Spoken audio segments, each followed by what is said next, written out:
Welcome back. It's the weekend.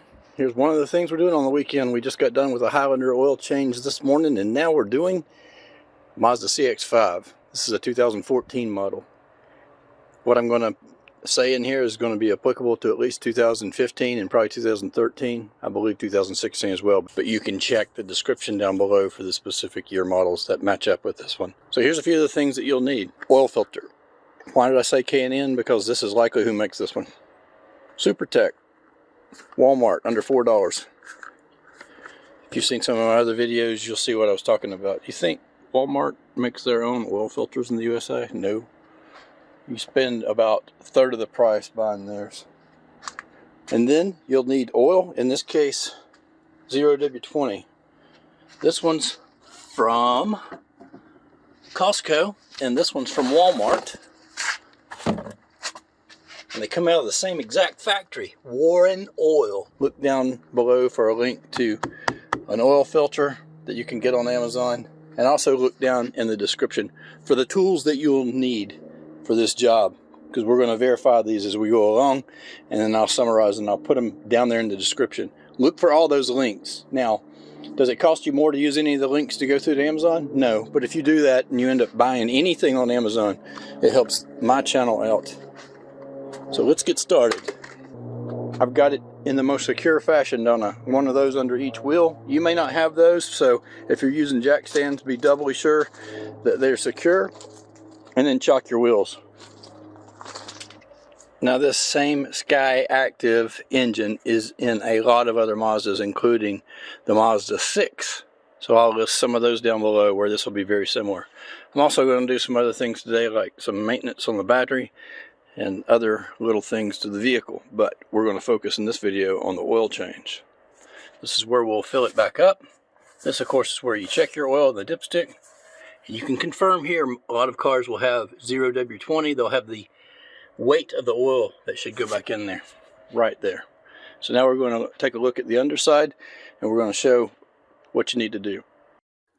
So when you look underneath, what you'll be faced with is you may have a access cover that needs to come off. So remove that. This one's a used car, and a lot of times those are the first thing to go. So that one's out of the way for me. And then you look at your drain plug. Now this drain plug, if you've never had a Mazda, is going to be a little different. You can take an Allen wrench that's 8mm or a fitting like that that goes on your socket. 8mm is what that takes. If you don't have that, you can likely get it to move with a 5/16. So if you have the SAE, the American set, then try that type of an Allen wrench. You may need to put a pipe on your big Allen wrench to get leverage on it. Or like I said, if you get a socket fitting for an 8mm hex, that's what you'll need. And then your oil filter is right here. And let's see if we can get that loosened up. Yeah, it's going to loosen up nicely. Put on some gloves and you can grip a hold of that. If not, you'll need to get a wrench to get that off. So what we'll do is we've already broken this loose, and we're going to drain it into the pan. And once that gets drained, we're going to take that off and drain that into the pan as well. And now that that's draining nicely, you can just lay here and take a nap.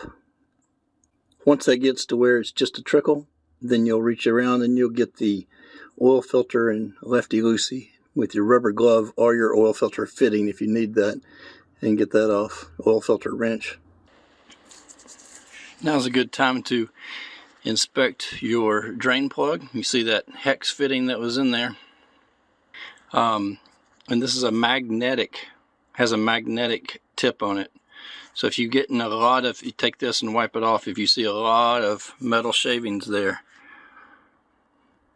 I didn't have that many, and this car's got 110,000 miles on it. The other thing you want to look at is your washer.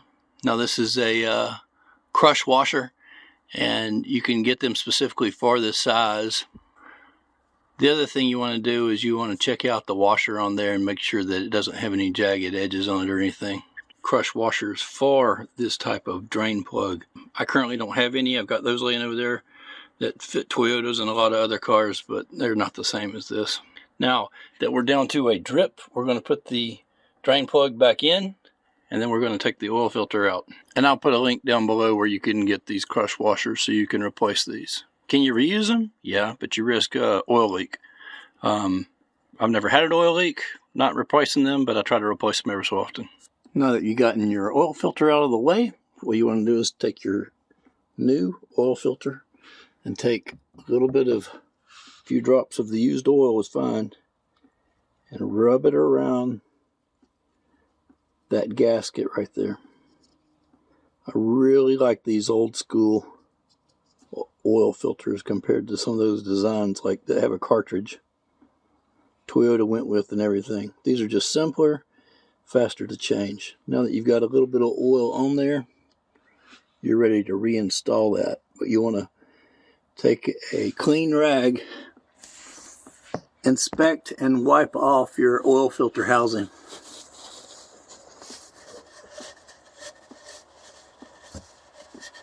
Some people say don't use paper towels, but you know, you can tell. If you're a smart person, you can tell if they rip.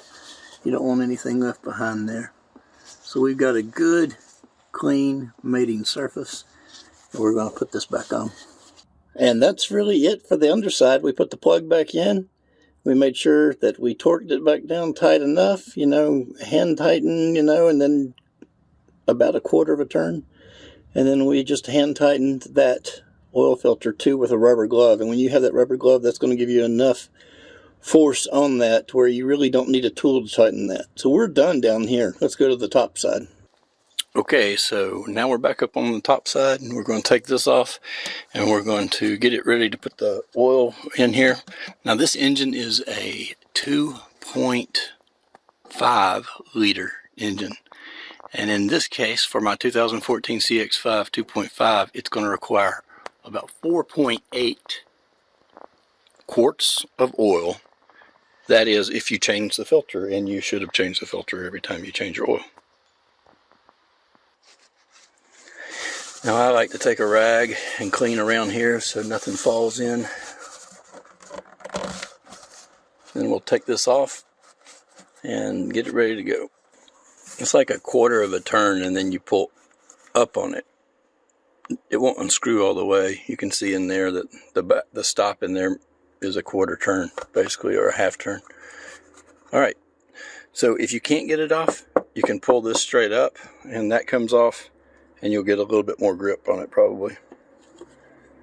Get your funnel and your oil and start pouring.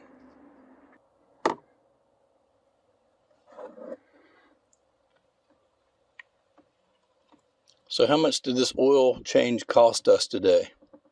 Well, I bought this oil for about $15 or $16 at Costco for a 2-pack when it was on sale. It goes on sale a couple times a year.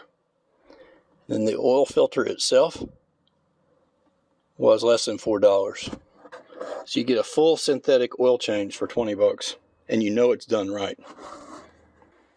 Alright, so we left a little bit in that jug because it's 5 quarts.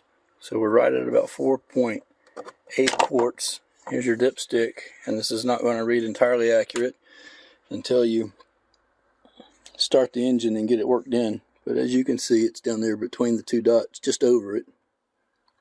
Just over the 2 dots, and that'll settle in when that small little oil filter gets oil in it. Once you're finished, you want to put your cap back on.